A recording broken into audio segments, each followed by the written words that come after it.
Clint and Ted should be joining us shortly, and then we'll get things going. Hello.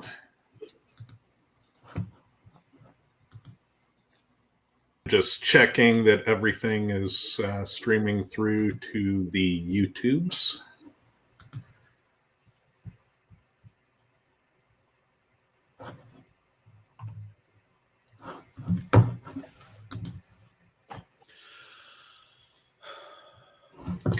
Live now, hooray. Let me get YouTube chat pulled up here.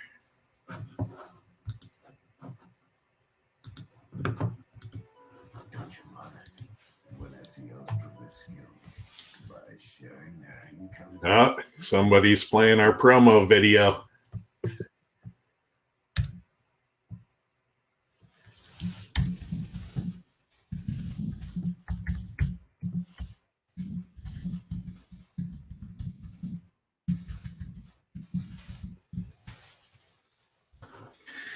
Okay, thank you everyone for joining us again for another episode of SEO Fight Club. New to our setup is we're now starting to appear on Amazon Fire Stick. Do you know the details on that, Kyle? No, other than if you are a Fire Sticker for programming within it. So if you search for SEO Fight Club within that platform, we come right up. And so in addition to Roku and now with Amazon Fire, we're taking over the world. Yeah, and we have to thank Carolyn for that. She's been helping us set up and get syndication on these smart TVs and devices. And so if you are interested in services, getting that type of syndication, we can make an introduction for you. This is an amazing service. So if you need to syndicate content, let us know. We have a contact who can help you with that. That's right. And you can also find Carolyn at American Way Media is the company. Yeah. So many thanks to Carolyn. Be sure to give her a thank you and let her know you appreciate that. And check us out on Roku and now on Amazon Fire Stick. Let me go ahead and share my screen. What's new with you guys while I get set up? Not too much. Clint, anything for you?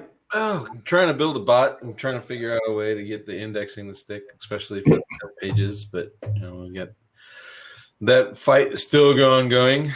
Let's see how that works out. It's always fun. Always fun.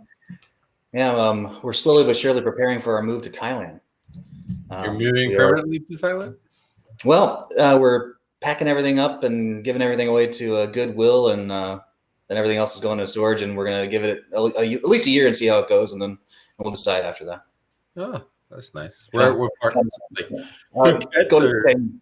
Got to go to Chiang Mai. It's the digital heart of the world now. So you're going to be fanboys with Diggity. It'll be awesome. No, I'm pretty sure they're fanboys of me. That's okay. Yeah, you're going to be some SEO bros over there in Thailand. I love SEO bros. Like when the people that ping you on Facebook or on Skype are like, bro, what's up, bro? Bro, SEO. But, where are you going to go for Mexican food? That's a solid question. But I think I'll be knee deep in Thai food for a while, and we'll see how that goes. Yeah, I love Thai food. It's pretty good over there. Yeah, it's all right.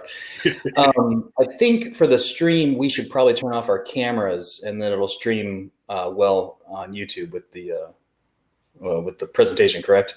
Yeah. So we'll turn off our cameras. We can leave our mics on, and we should be good. Cool. All right. So I'll get my camera.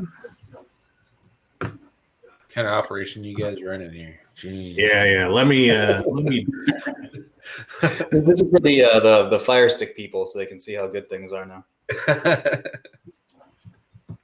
So yeah, I'll just double check the YouTube stream, and yeah, that looks great. So Awesome. So thank you again, everyone. Sorry for the banter. There's usually some setup we have to do to make sure everything's working well. And this week we have Clint included, so that's a bonus, a little extra value this week.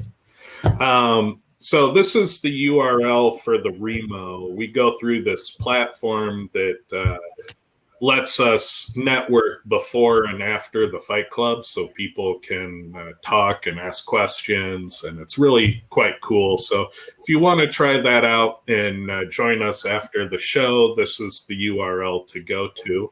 If you join IMG, we have the events there, and you can add them to your calendar, and we send out reminders and all of those great things. Again, we're on Roku and now Amazon. Thank you, Carolyn, for helping us out, getting syndicated on these platforms. It's really cool and amazing to watch the show on your big screen HD TV. You get us in all the high definition glory. SEO this week. Clint, what can people expect? So this week we're looking at the change of kicking in March 1st on the no follows, from supposedly not passing juice at all to being hints now. We look at the image link building trend that's going around both the white hat and black hat version, and then we nerd out a little bit on patents. So do you think that the recent update activity that we've been detecting might be the rollout of this hint change? Is that a possibility, or do we just not know? I think it's kind of a guess. I would say it's be a possibility, just because I'm in a couple of groups where people are having a lot of issues with indexing or sudden drops, and it could be that Google's now counting those new follows, and then that's turning into an algorithmic issue to people. So a lot of people were building those no follows and not really worrying about anchor text because, hey, it's no follow, right? So maybe, and that's a big maybe, is now that those ratios are counting, Google is algorithmically, Jesus, big word for me today, lowering rankings because of that. Okay, so yeah, that's something to keep an eye on. It's a maybe. We don't know because we don't know the mind of Google. We can see update activity, but we don't necessarily know what's baked into each update. So there's only so much we know. There's limits to our knowledge. But if you find clues out in the field, don't hesitate to let any of us know. And if you haven't checked out Clint's show, definitely do. It's awesome. He does site audits. He keeps you up to date on the most important SEO news articles, so you don't have to pour through all of that. Can save you a ton of time. Internet Marketing Gold, if you haven't heard about it, you've probably been living under a rock, and this is your first episode of our show. So this is a community. It's free to join. And we have, articles, alerts, experiments, videos, courses, chat, networking events, marketplace. And, we're over 1,500 members and growing. So check it out. Join us today for free. So we're talking about entities. And people often ask, what are entities? And they're just nouns. They're nouns that Google understands. And we're seeing more and more that they're integrated into search. So for this example, I typed in types of bags, and Google comes up with these cards that have like official types of bags. And these are all entities, and we can look up these entities in online databases like Wikidata and Freebase. And it really appears that Google is using the information from these public databases of nouns that it can understand the context of to, I guess, classify documents, to say, clusters of entities describe types of documents, and those can be mapped to keywords and searches. What's your understanding of what entities are? So I kind of, to simplify it, I'd say I think of person, place, things, events, or entities, and it's kind of reflective right there. You know, those are all things on your screen. So that, to me, that makes sense. And also, that's how I leverage them with schema. So, yeah, I think one of the only differences that you would have on a person, place, or object that Google adds in on an entity is the event concept, that a thing that is happening, they also lump into the entity category. One thing that I've been playing with recently is Google Lens. Have you guys played with that at all? No, what is that? So you can take a picture of something and Google can identify it and also show you where to buy it. It's quite startling. So like even down to like a nondescript like jacket, like just a regular, gray jacket, and it's got a hood or not, or it doesn't. Like Google can actually, whatever it can see within that image, it can then actually find that particular type of jacket, get very, very close, if not get the exact one, and then show you where to buy it. So in addition to like understanding words as things, it's also understanding images as things, as entities as well. yeah. And then, not to give Google all the credit, Bixby has that on there. Is run by Bing too, so that's pretty cool. It's crap. Google's is way better, obviously. No, but I haven't played with Bixby at all. But I was just recently made aware of Google Lens, that it could actually do that, and it blew my mind. And Carolyn's saying in chat that you can even take like a picture of a plant and it can identify what that plant is for you. That's unbelievable. Yeah, that's amazing. So, these are actual AI capabilities when you're talking about the image recognition, and then understanding, the facets and brands and product names and manufacturers, and being able to tie all that together. It's kind of these entity chains. And so we're seeing that where, you're getting different types of search inputs, different types of search outputs that all involve entities, whether it's parsing them in what your search intent is, to figuring out what a product is, or, a type of product, a category of goods, a specific brand. All these things are tied to entities, and they probably have been for a while. Google's been saying things, not strings, for like a decade now. But it kind of seems like in the past couple of years, we've really seen a lot of integration with it. And I think a lot of people have been claiming that the Medic update was like Google's big rollout of entities. Does that strike a chord with you guys?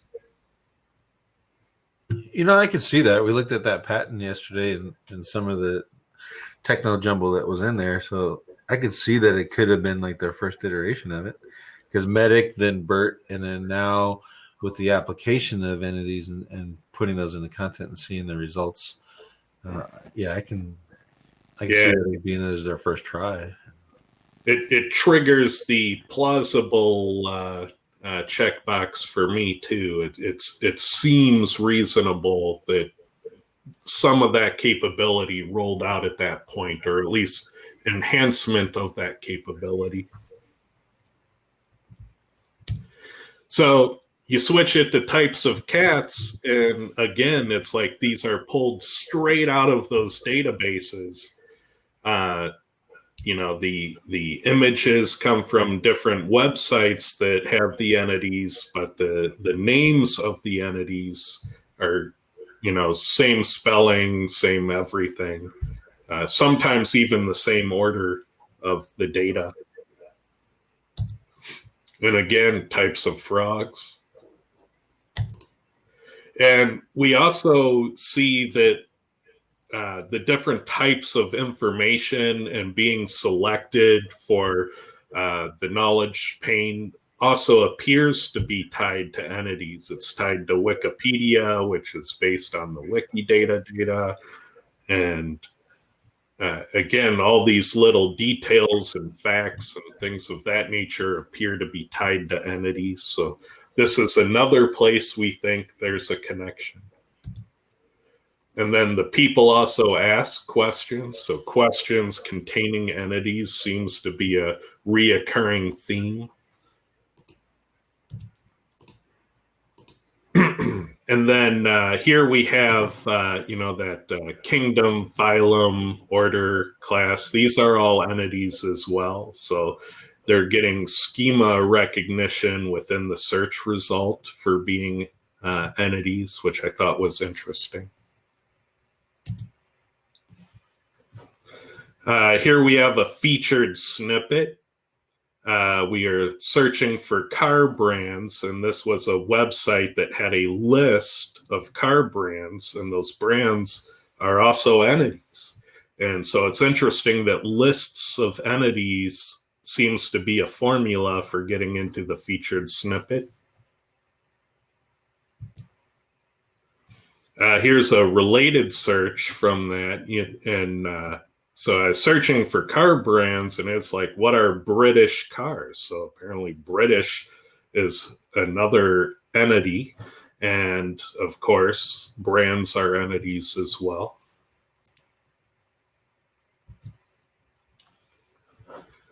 Luxury vehicle is interesting that it actually pulled up specific makes and models are also entities.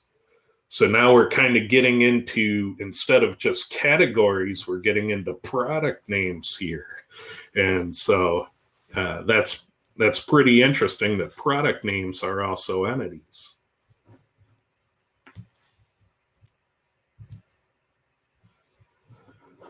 And then types of cars again.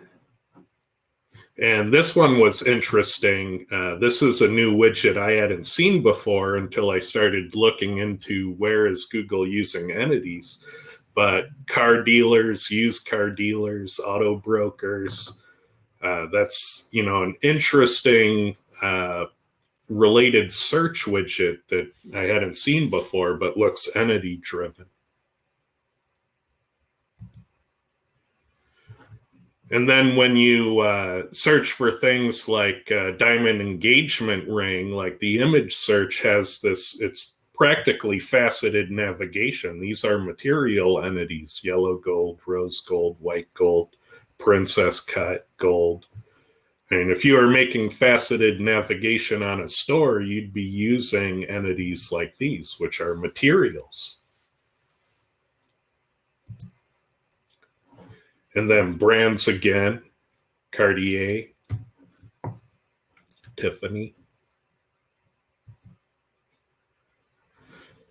And again, we have more information. The properties of diamonds are also entities.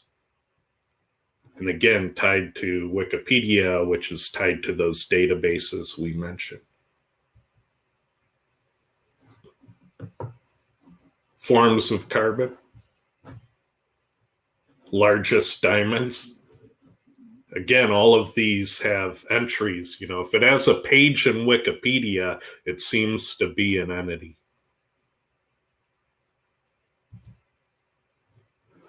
So types of homes. On Clint's show on SEO This Week, somebody asked, well, can you explain how entities might apply to real estate? Well, apparently there are lots of entities involving real estate. There's the type of property. Is it a townhouse? Is it a rambler? Is it does it have a natural gas fireplace versus a wood burning fireplace? Those are entities. Does it have a water view? That would be an entity. So apparently, when you get into those MLS listings, if you want those MLS listings to rank well in search engines, particularly Google, you may want to make sure that it's dense with the right entities. And I would imagine that a lot of other realtors that are making those MLS listings don't know to tune in that regard. So it could be something that you have a lot of advantage with.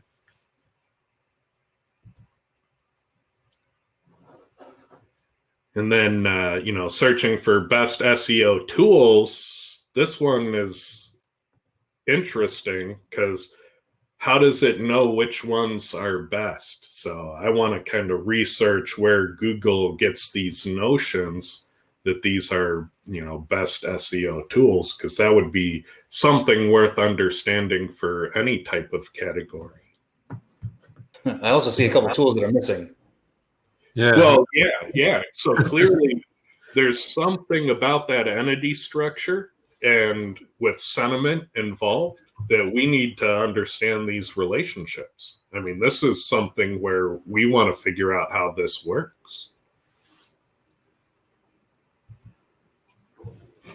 Here I'm searching for gemstone cuts, and this again is a featured snippet, but there's a list of entities of different types of gemstone cuts.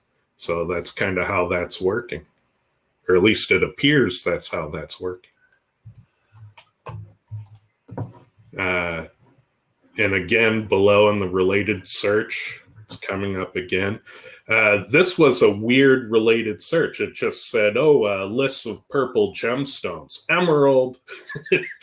So I guess the AI isn't great. Ruby, those aren't purple, but maybe they have a possibility of being purple, but I've never seen a purple emerald.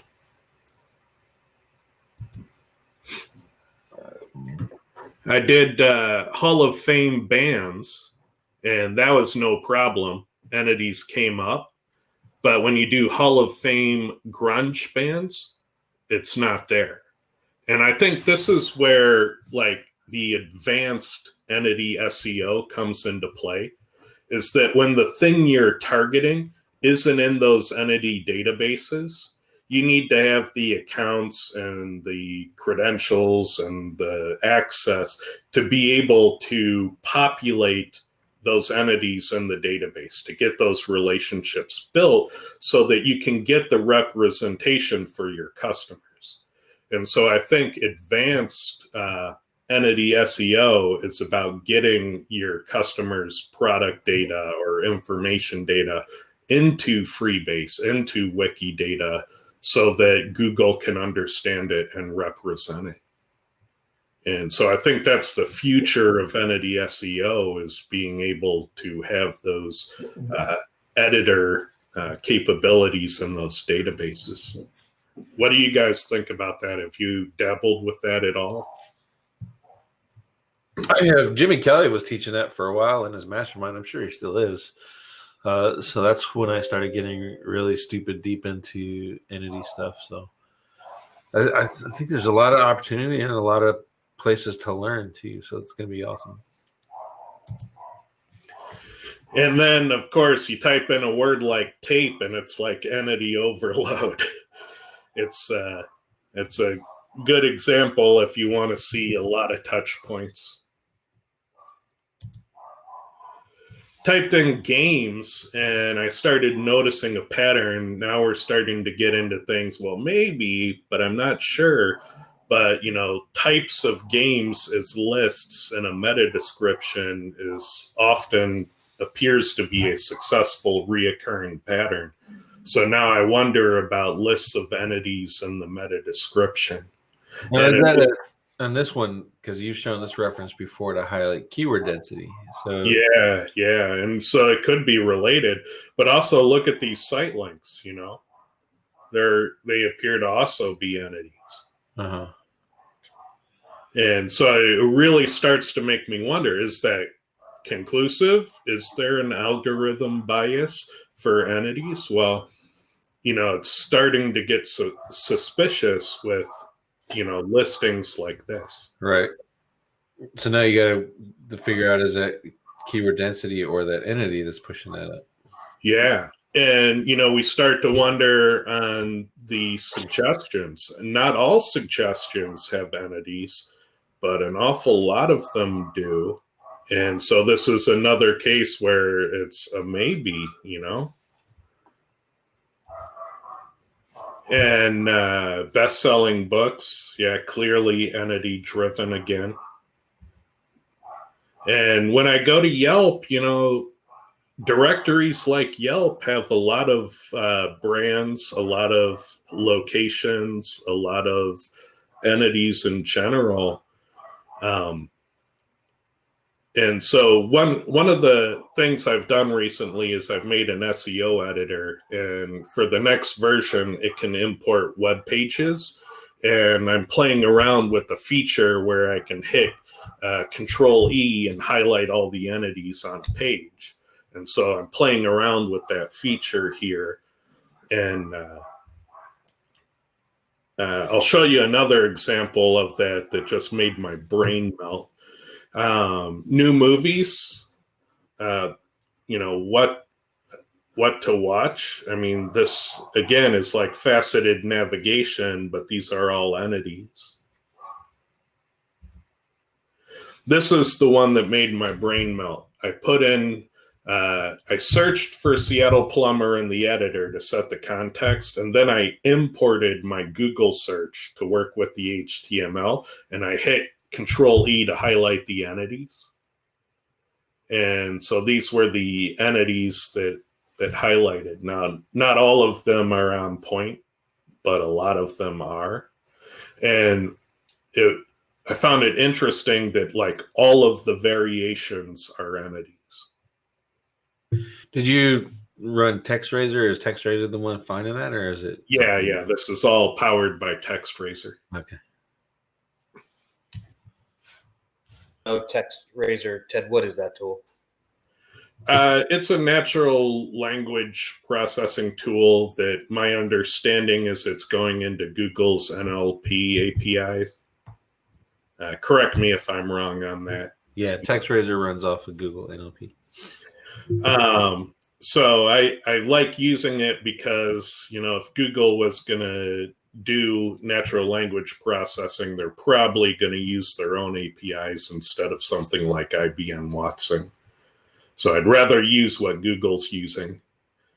And, you know, it's just interesting to see that entities are so dense in the search results and what they're showing in the search results. And it could explain why we see that, you know, keyword density works. We often suspected that TF-IDF was the beast, but Google might be speaking a half-truth when they say that they don't use TF-IDF, but they're using entities. Well, they kind of have the same outcome. And same thing with LSI. A lot of LSI keywords would also be the entities. And so, you know, keyword stuffing, TF-IDF, LSI could all possibly work simply because entities is the thing. You know, when you use all of those tools, like whichever one you like, you can see that the outcome is probably an 80% match across the board for all of those things. And so the same with entities, you know, you get such a similar set, the bag of words, if you will. Yeah, like them saying, like, no, we don't use those things, but we just use something that gives you basically the exact same results. Yeah, keyword stuffing doesn't work, but entity stuffing appears to work. Sure as shit works. And so it brings up questions of like entity density versus the entity match count and things of that nature. And so we're really starting to look at that type of thing. And in showing you guys all of this, like all these touch points in the field, I'm not trying to prove that entities is, you know, 100% the thing, because I really haven't tested it enough. But what I'm doing is I'm making a case for us as a community to want to look at entities. I think there's smoke here. You know, I think I've made a good case that there's smoke, that Google is doing stuff with entities, and we need to pay closer attention to it.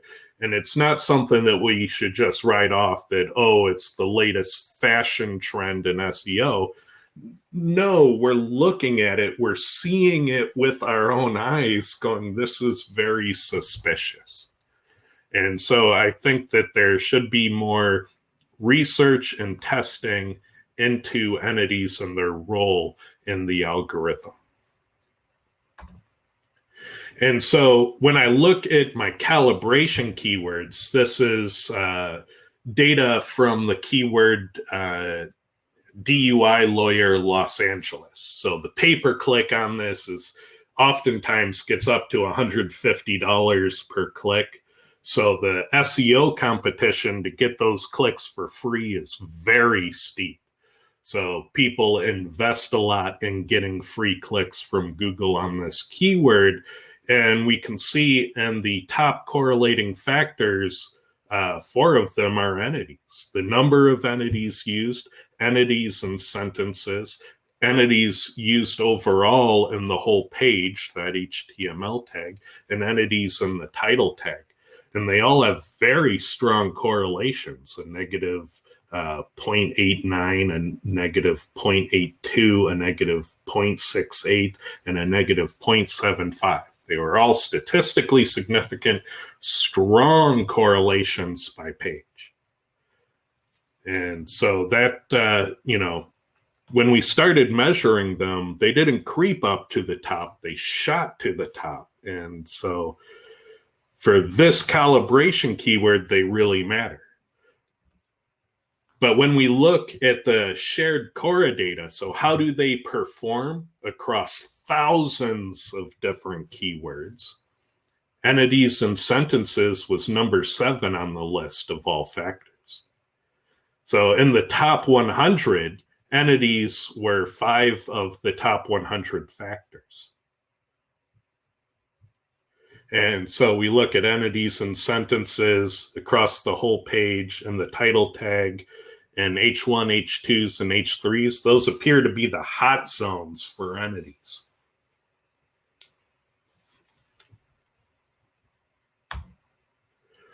So that's my case. The 5-minute roundup on this would be entities are person, place, object, event. Google is doing a pretty decent job at identifying a lot of different things as entities. And then when you do some evaluation, you can see high density of entities in SERP results. And then we also discussed that there's a lot of overlap between concepts such as entities, LSI, NLP, TF-IDF, that sort of thing. In terms of application, is there anything you would change that you're doing right now, or anything that you would add to your SEO in looking at this data? Well, I think it's more important than ever to make sure that what you call things are hopefully entities that Google understands. So don't invent colors. Don't call it a majestic sunset scarf. Call it an orange scarf. A, because that's how people search for it. And B, that's how Google understands what it is and where to position it. And so your faceted navigation, your sorts and filters, your category names, your product names, your search by brand, all of these things probably need to be entities that Google understands if you want it to perform well in this current ecosystem. So the artisanal naming of things is probably going to do more harm than good. Makes sense. On the screen that you got right there, the entities and sentences, what does that mean in sentences? It just means these words, that if you have a page about cats, using the breed names of cats in sentences appears to be the power tool. By sentences, that means content on the page that is an actual sentence, rather than say a link, which would be a phrase. Precisely.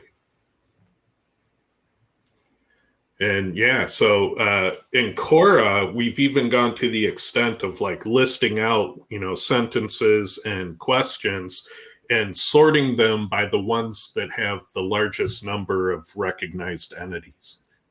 And so we see people making very dense sentences that'll oftentimes have 5, 10, 15 entities in a single sentence. So how do you test this with a fake keyword? Or do you have to use a real word and then test it that way? Well, we should probably bring Leon. As far as I know, he has done the most amount of entity testing that I'm aware of.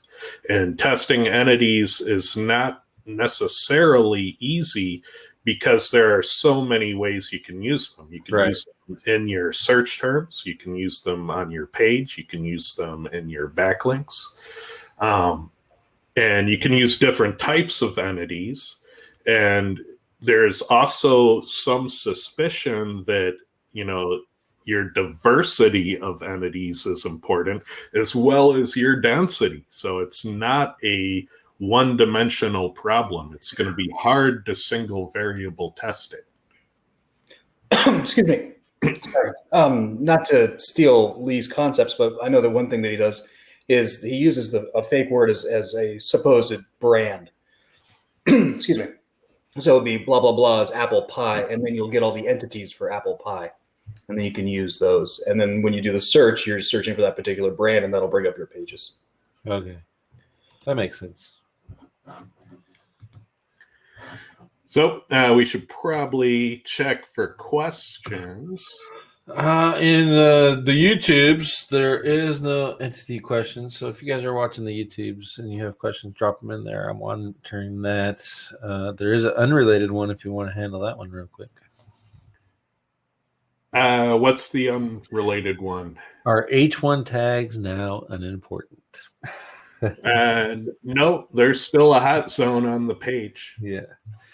Comes from, I feel like Moz just did a article about this where they scientifically, and you can't see my air quotes, tested this, and they did some weird split test between two pages. And what they were talking about is, do you need an H1 on a page to rank?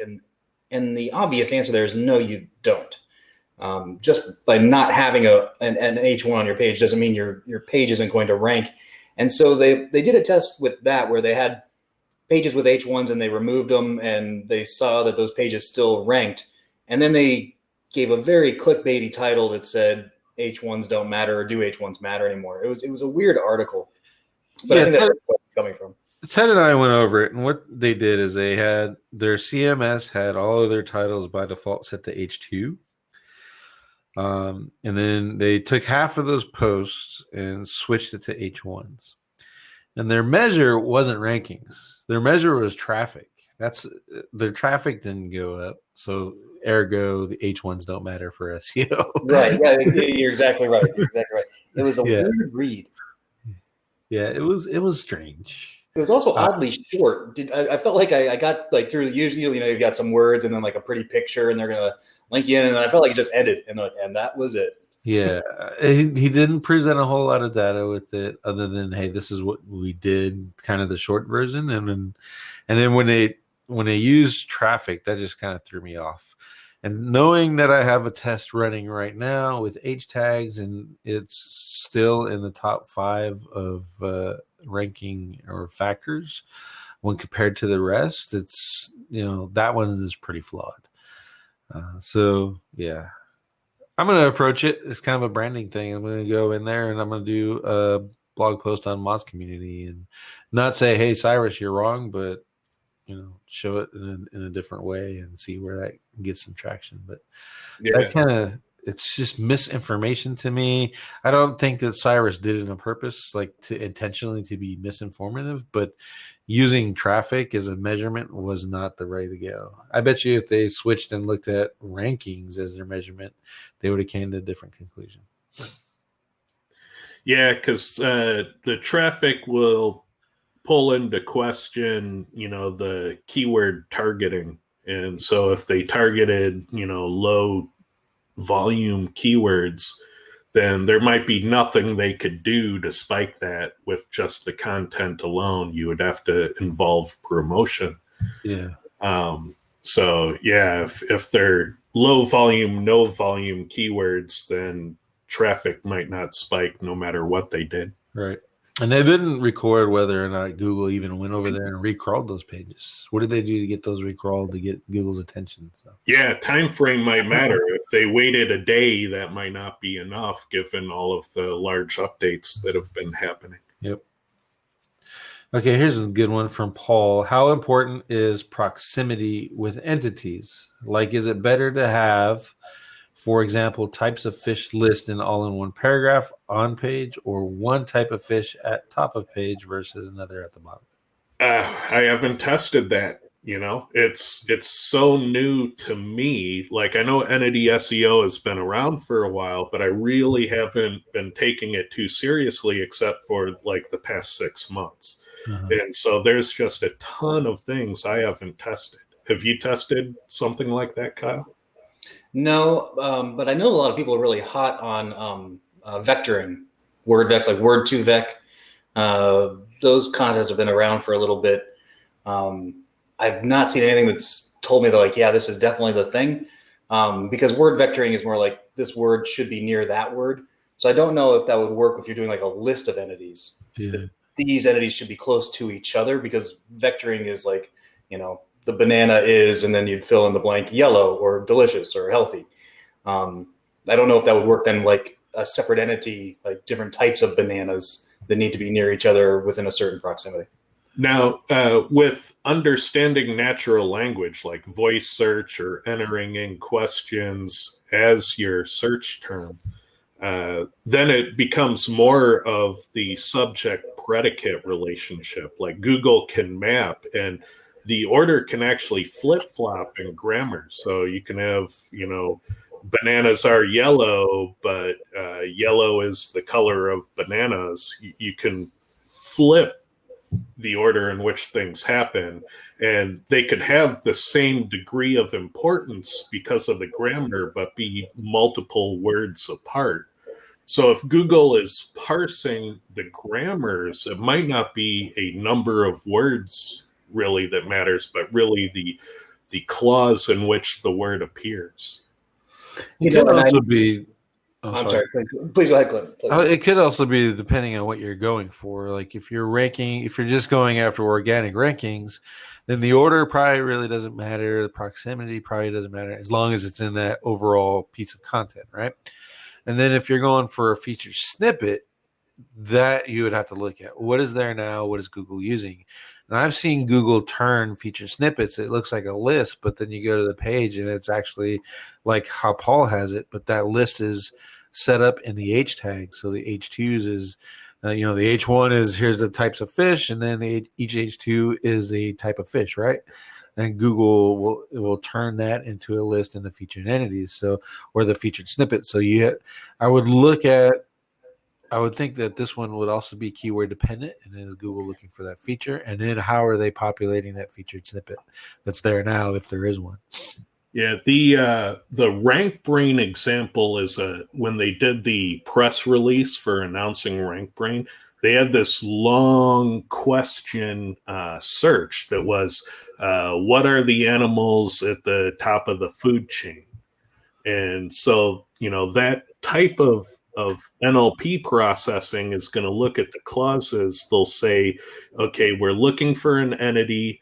It's very closely related to animals, and we're going to qualify it. There's a parameter of at the top of the food chain, and they could turn that sentence, that query, into some criteria that they need to match through the entity structure.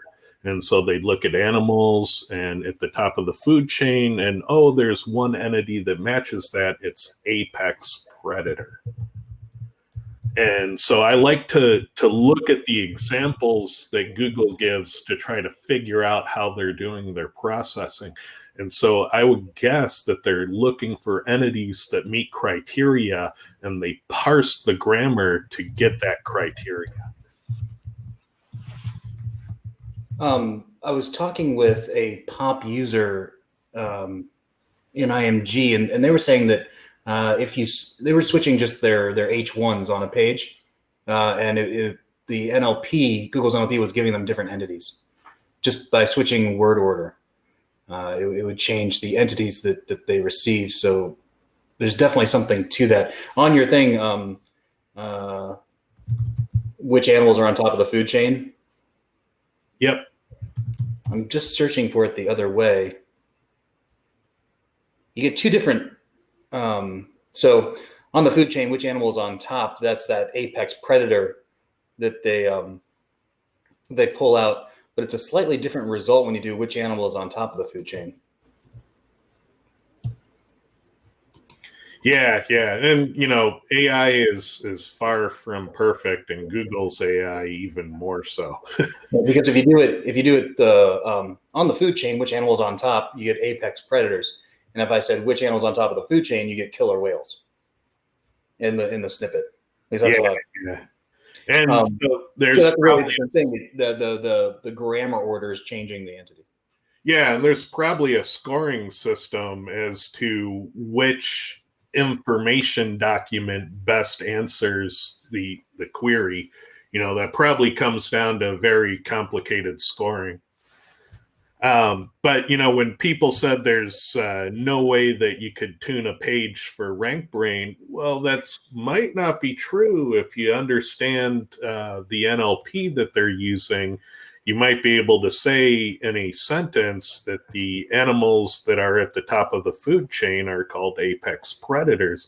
So you could have a very exact sentence that very exactly meets the criteria of the sentence query. And so that would be how you would attempt to tune for it. And I believe a lot of people have had recent success putting question and answer content to cover their bases in that regard. For sure. It's the silliest thing ever to say that you can't optimize for something because it's still an algorithm. Unless they're manually curating, then you can't optimize for that. But otherwise, if it's a computer scoring something, you can always optimize. Yep. I don't even understand why they make that statement, to be honest. Is it just like, nothing to see here, move along, please don't try to do this? Well, I think, part of what Google does is they deliver frustration to website owners. And whenever they pull that frustration lever, it typically results in people responding with pay-per-click spending. Because I guess that's the only thing I can do. So they like to tell people that the only thing they can do in so many words is buy ads. Makes sense. By the way, since we're on the should we have our cameras on so people can see our beautiful faces? Sure. Here we are, the fashion models of SEO. I've been stopped more than once on the street and somebody's like, "Are you a model?" I'm like, "No, I'm an SEO." Yeah, it's pretty glamorous. I was also saying SEO has never gotten me laid. What do you do? SEO, and she's like, "Oh yeah." Yeah, at parties, I just tell people I'm in marketing. Yeah, that's all I do too. What do you do? Digital marketing. Next question. I don't need to explain my weird job. Excellent. Well, thank you everyone for hanging out. We will switch over to the networking. If you are on YouTube and you want to join us, just rewind to the beginning. I posted a URL. It's in chat, but as soon as we stop presenting, the live chat won't be available, so you'll have to dig it out of the video at the beginning. So again, thank you. One of those sad digital marketers that is working alone. We're all doing the same thing. Come on over and say hey. Yeah. Just come hang out. There are tables. The way it works is you double click on a table to sit down, and then you can chat with the people at the table. It has a vibe of like when you attend an SEO conference and you network at the lunch tables. Feels exactly like that. So if you have a camera and mic and want to come talk shop for 15, 20, 30 minutes, feel free to join us. Yeah, there's no open bar. It is a digital event, so there's no log to. No, the bar is completely drink open. tickets. It's just at your house. Yeah, yeah. If you have a bar at your house, free drinks. Enjoy. Other than that, we'll get right back to the networking. So hope to see you there. See you guys. If you guys are on the YouTube channel, do us a favor, hit the thumbs up or thumbs down. It's the engagement's engagement, and we appreciate your comments as well. So drop those. Ted and I monitor those throughout the week. Yeah, and if you're that person that keeps giving us that one thumbs down we get, let us know what we can do to win you over. Nah, just keep doing it in secret. That's the mystery. All right, thanks everyone. Bye, everybody.